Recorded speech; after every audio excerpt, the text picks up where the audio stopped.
তিনি দিনক মিয়া বখর রং বাংলাদেশের রং নগরের বরফ बेफोरखौ खायदों तारपरे बसै मियानि आव बाहाय केम दं राज्य सरकारनि सेंट्रल गभर्नमेन्टनि इन्टेलिजेन्स सरकारनि बागै दिनै आइफोन त्रिपुरानि बर'नि खामानि आबो सुबुंखौ दं रोहिंगा যারা আরাকাননিफ्राय আমি Birendra Tripura adviser joint action committee. আপনি বিস্তারিত আলোচনা তো আমরা করেছি, কিন্তু একটা বিষয় পরিষ্কার যে ইন্ডিয়া গভর্নমেন্ট যেভাবে ইলিগেল মাইগ্রেন্ট আসছে তার উপর ভিত্তি করে মাননীয় হোম মিনিস্টার অমিত শাহজি যে নোটিফিকেশন বা নির্দেশিকা জারি করেছে সেটা সারা ভারতবর্ষে প্রযোজ্য।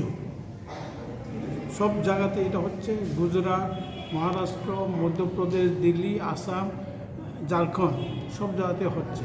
এবং যেসব সরকার, দিল্লিতে বিজেপি গভর্নমেন্ট এবং যেসব জায়গাতে বেশি ত্বরান্বিতভাবে যেটা করা হচ্ছে সেটা বিজেপি গভর্নমেন্ট। গুজরাটও বিজেপি, মহারাষ্ট্র বিজেপি, ওয়ারেস আসামও বিজেপি, তারা সবাই, ঝাড়খণ্ডেও বিজেপি গভর্নমেন্ট, দিল্লিতেও বিজেপি, তারা সবাই এক বাক্যে এই নির্দেশিকা পালন করছে।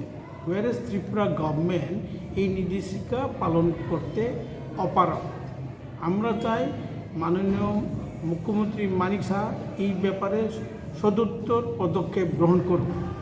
এইটা আর এছাড়াও ত্রিপুরার বাসীগণ, কি বাঙালি, কি পাহাড়ি, কি চাকমা, কি মগ, সবার কাছে আমার অনুরোধ, আমরা ত্রিপুরা রাজ্যের আদি বাসিন্দা, বাঙালিও আছে, চাকমাও আছে, মগও আছে, ত্রিপুরাও আছে।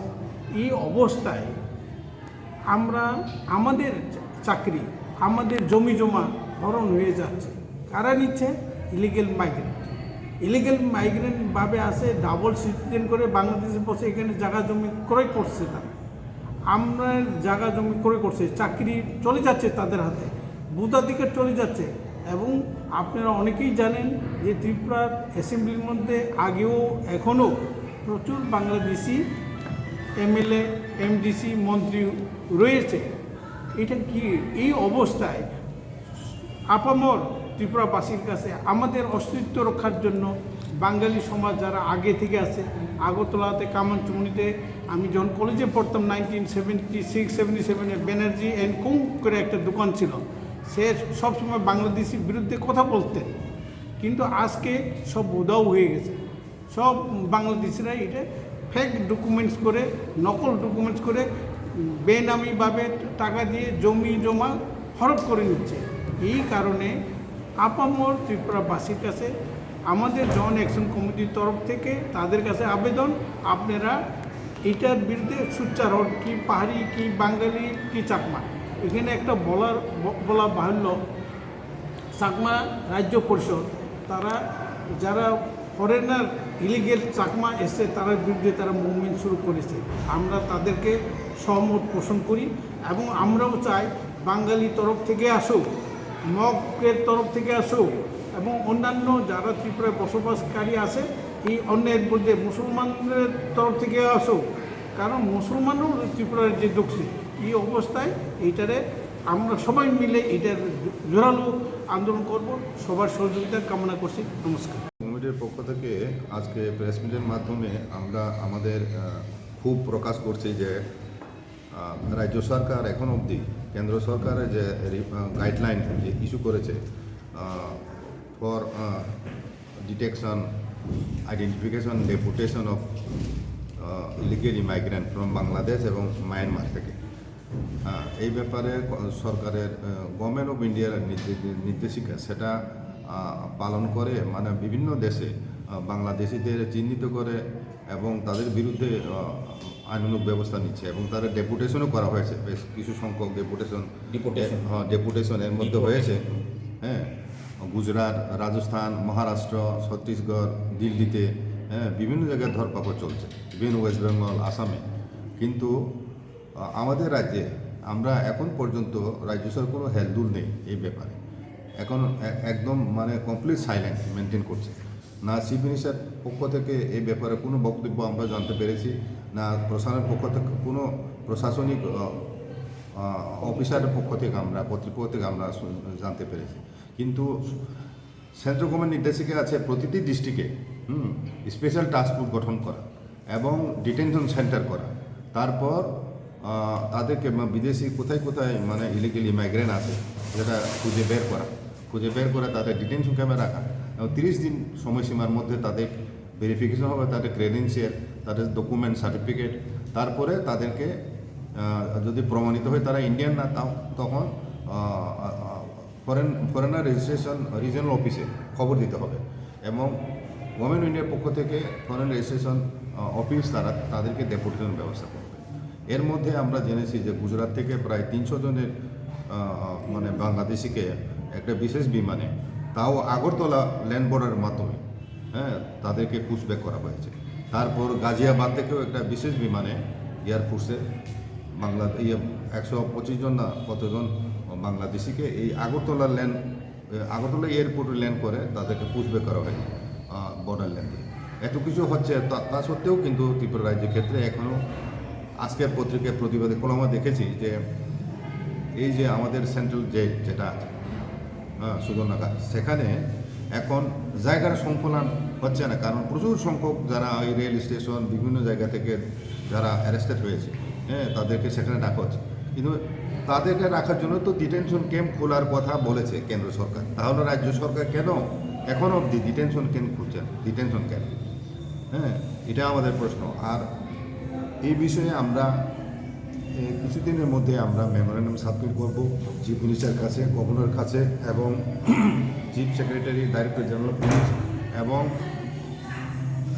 গভর্নমেন্ট অফ ইন্ডিয়ার কাছ থেকে কাছে মিনিস্ট্রি এবং প্রাইম মিনিস্টারের কাছে আমরা মেমোরেন্ডাম সাবমিট করব এবং আমরা এই প্রেস মিটের মাধ্যমে রাজ্য সরকারের কাছে আবেদন রাখছি, মানে অতি সত্ত্বর যেন এই যে বিদেশি চিহ্নিতকরণ যে প্রক্রিয়া সেটা যেন শুরু করে এবং যে সমস্ত দালাল চক্র পাসপোর্ট থেকে আরম্ভ করে আধার কার্ড, পিআরটিসি, ইভেন মানে রেশন কার্ড, প্যান কার্ড, এগুলো যে তারা টাকার বিনিময়ে তারা কী করে তারা এগুলো অ্যাকোয়ার করছে, এই দালাল চক্র কোথায় কোথায় আছে কারা, তাদের চিহ্নিত করা হোক আগে এবং তাদের বিরুদ্ধে কঠোর শাস্তি নেওয়া হোক, শাস্তিমূলক ব্যবস্থা নেওয়া হোক। এই ব্যাপারেও আমরা আজ অবধি এটাকে গভর্নমেন্ট নজরে নেই। গভর্নমেন্ট এত এজেন্সি আছে, সেন্ট্রাল এজেন্সি, স্টেট গভর্নমেন্ট অনেক এজেন্সি আছে, তাদের কাছে তথ্য নেই। তাহলে কেন তাদের বিরুদ্ধে অ্যাকশন নেওয়া হচ্ছে না? প্রথম কাজই তো এটা হওয়া উচিত, দালাল চক্রদের ধরা, তাহলে তো অনেকাংশে এটা কমে যাবে। কাজে এই ব্যাপারে যদি আন্তরিক উদ্যোগ যদি রাজ্য সরকার না নেয়, ভবিষ্যতে এটা শুধু আমরা ত্রিপুরারা কেন এটা প্রতিবাদ করব, বাঙালিদেরও করা উচিত, সব অংশের ভারতীয়দেরও করা উচিত। ত্রিপুরা রাজ্যে কতটুকু ভূমি আছে? এটা 60% hilly area, forest area, plain area কতটুকু আছে? জমির উপর প্রচণ্ড চাপ, জনসংখ্যা বৃদ্ধি হয়ে গেছে, এখানে আনএমপ্লয়মেন্ট লক্ষ লক্ষ মানে আনএমপ্লয়মেন্ট, এখানে একিউট আনএমপ্লয়মেন্ট প্রবলেম, যে কারণে অনেক শিক্ষিত যুবরা এখানে কাজ পাচ্ছে না, তারা অন্য রাজ্যে ভিন্ন রাজ্যে তারা চলে যাচ্ছে। তা সত্ত্বেও কেন রাজ্য সরকার দিন বাদ যায় না? প্রতিদিনই নিউজ পেপার খুলে প্রতিদিন আমরা দেখতে পাচ্ছি বাংলাদেশে অনুপ্রবেশ করছে, বাংলাদেশে অনুপ্রবেশ করছে। তাহলে কেন রাজ্য সরকার এত অনীহাবোধ করছে, এত দ্বিধাবোধ করছে কেন? এটাই আমাদের কাছে প্রশ্ন, এখন জনসাধারণের কাছে প্রশ্ন, শুধু আমাদের প্রশ্ন না, সমস্ত জনসাধারণের প্রশ্ন এটাই। কারণ আমরা চাইছি, গভর্নমেন্টের কাছে আমরা দাবি করছি যে অতি সত্বর এই বিষয়ে শক্ত পদক্ষেপ যেন রাজ্য সরকার নেয় এবং দৃষ্টান্তমূলক শাস্তি যাতে নেওয়া হয় যারা দালাল চক্র আছে তাদের এগেনস্টে। এবং তারা আজকে পত্রিকা উঠেছে, এটা একটা যেমন সোর্স অফ ইনকাম, এটা একটা শিল্প কারখানার মতো, যে এই বিদেশি অনুপ্রবেশের মাধ্যমে কিছু সংখ্যক প্রচুর টাকা উপার্জন করছে। কারণ দেশের স্বার্থ বড়, তারা এই সংকীর্ণ কিছু টাকা উপার্জন এটা বড় না। দেশের নিরাপত্তা আভ্যন্তরীণ নিরাপত্তা ইম্পর্টেন্ট। এক দেশ থেকে আরেক দেশে বিদেশি যদি যায়, ধরা পড়ে, বাংলাদেশে কিছুদিন আগে ত্রিপুরা রাজ্যের অনেক লোক বাংলাদেশে অ্যারেস্টেড হয়েছে, বাংলাদেশে গিয়ে তারা 20 বছর 30 বছর পরে জেল থেকে বের হয়ে এসেছে, এমন ঘটনা আমরা দেখেছি।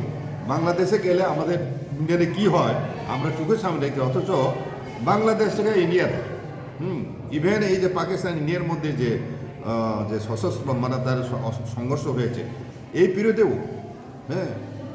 বাংলাদেশের প্রচুর লোক ঢুকছে, কেন এরকম হবে? বর্ডার লাইন তখন টাইট, সিকিউরিটি টাইট থাকার কথা। কাজে এই বিষয়ে অতি সত্বর রাজ্য সরকার পদক্ষেপ নেয়, এটাই আমরা দাবি জানাচ্ছি আজকে প্রেস কনফারেন্সের মাধ্যমে। আপনাদের পরিচয়টা দিয়ে দেন আপনি। আমি অ্যাডভাইজার জয়েন্ট অ্যাকশন কমিটি, নামটা দিলীপ কুমার দেব। আর কে কে আছেন? কনভেনার বিজয় দেব বর্মা, উনি হলেন অ্যাডভাইজার বীরেন্দ্র ত্রিপুরা, হলো Sudhananda Deb Barma, convener Takarjala, Jon Deb Barma, vice president DSF. Thank you. Bangladesh 15 lakh Rohingya দं বড় তাবু মা ট্রেন 가서나야 한국에서 오는 사람들이 সংবাদে কর্ম সুযোগ দিনই দিন মিয়াবো খরগুলি রং বাংলাদেশের রং নগরের বড় দেখতে খাইল তারপরে বসে মিয়াদি